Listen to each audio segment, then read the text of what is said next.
Hello, everyone. I am so excited to invite you all to the 79th GCNA Congress next year at the University of Chicago. It will have been 3 years since we were last able to meet at Bach Tower in 2019, and it will be wonderful to see you all in person again. So let me tell you a little bit about what you can expect next year. The dates of the Congress are finalized. Mark your calendars for Thursday, June 16th to Sunday, June 19th. If you can, arrive a day early for pre-Congress activities beginning in the afternoon on June 15th, and stay an extra few days to visit 3 other carillons in the Chicago area after the Congress.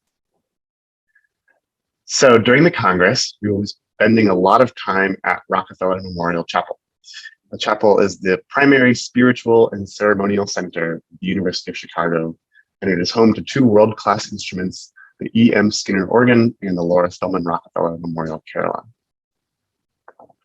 Installed in the summer of 1932, next year will mark the 90th anniversary of the Rockefeller Carillon. With 72 bells weighing 100 tons in total, the carillon is one of the largest 2 instruments in the world by weight, alongside its sister instrument in New York City. The carillon was restored in 2008 by Eichwatz and is now played from a WCF standard keyboard. The carillon can be heard on the surrounding lawns and quads, as well as inside the chapel through the chapel sound system. With 4 large speakers in the upper belfry, microphones spaced throughout the bells, and a recording studio in the cabin, there are many possibilities for collaborating with other instrumentalists, singers, and artists, as well as playing electroacoustic music from the tower.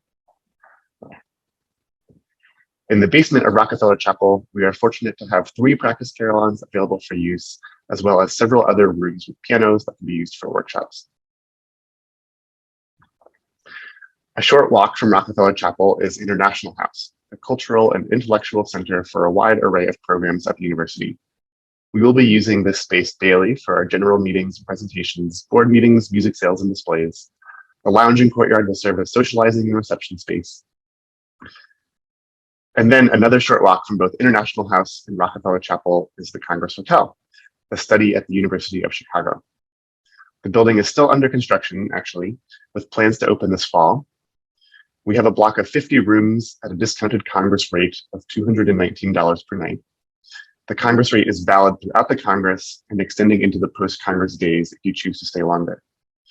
Reservations will become available in early autumn, and I will keep you all informed about that.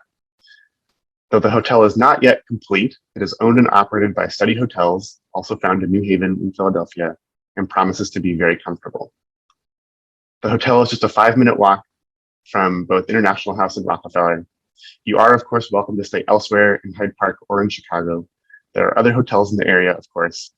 Airbnb also operates in the area, and rentals are available within walking distance. We are certain to have a Congress packed full of recitals and presentations and more.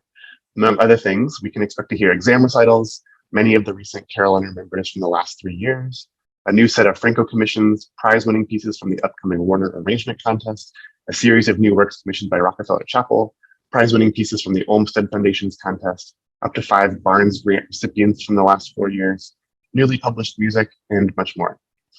Many meals, receptions, and the banquet will be provided with registration. Registration details for the Congress will be available this coming winter. We expect the rate for the Congress to be on par with registration costs at recent Congresses.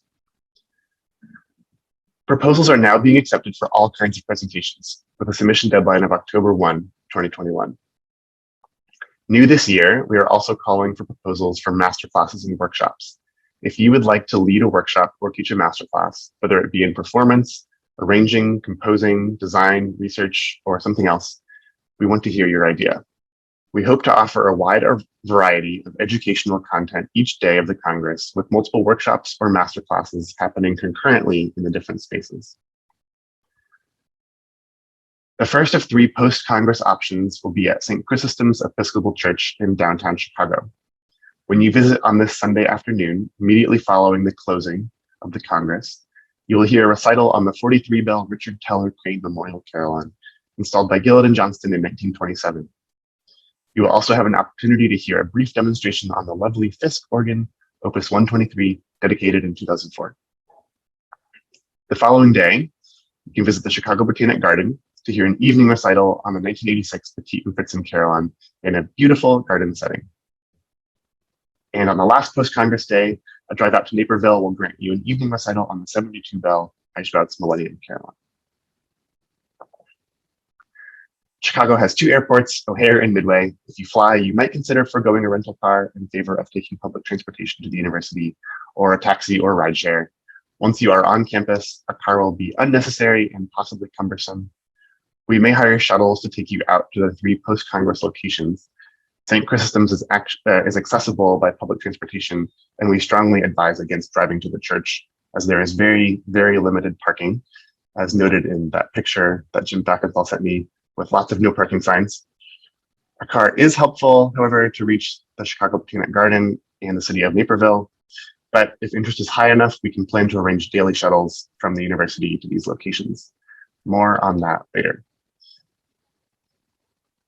So if I haven't quite yet sold you on why you should come to Chicago next year, let me see if I can appeal to some of your other interests. In Hyde Park, where the university is located, you can find Jackson Park, the Lakefront, Promontory Point, the Museum of Science and Industry, the Frank Lloyd Wright Roby House, and more. And if you're considering extending your trip, summer is the best time of year to enjoy the city's many parks, beaches, riverwalk and architecture boat tours, museums, art, dining, comedy clubs, and more than I could possibly tell you about or even know about myself. So I hope you will join us in Chicago next year. Thank you, everyone.